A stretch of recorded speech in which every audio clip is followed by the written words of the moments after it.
According to the Adobe Digital Economy Index, the global e-commerce market has grown by 40% since the beginning of 2021.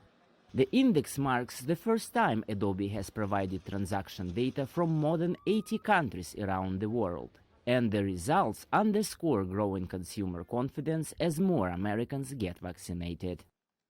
Global e-commerce is going to be nearly $1 trillion in the first quarter of 2021. And that's nearly 40% bigger than it was a year ago when we were early on in the pandemic, and still significantly up on 2019. Statistics show that e-commerce in the US got a huge boost on March 11, 2021, when President Biden signed the American Rescue Plan Act. Online shopping brought in $8 billion in just 20 days between March 11th and March 31st. But experts say this growth isn't just the result of the COVID pandemic.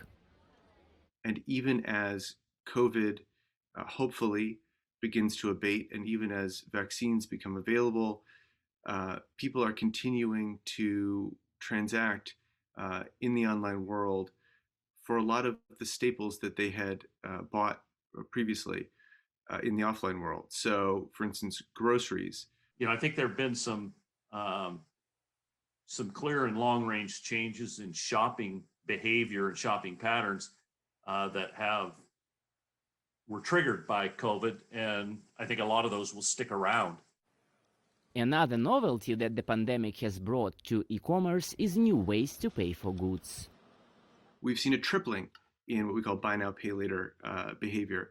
And we attribute this in part to a broader trend in the US of people rethinking their credit and their borrowing and using it very differently. We've seen a reduction in personal borrowing. We've seen credit card debt levels come down over the course of COVID.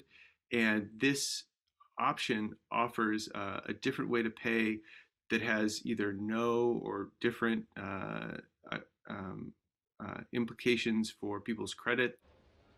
If e-commerce continues to grow at the pace it has shown in the last year, it will hit $4.2 trillion by the end of 2021, a huge jump from 2019.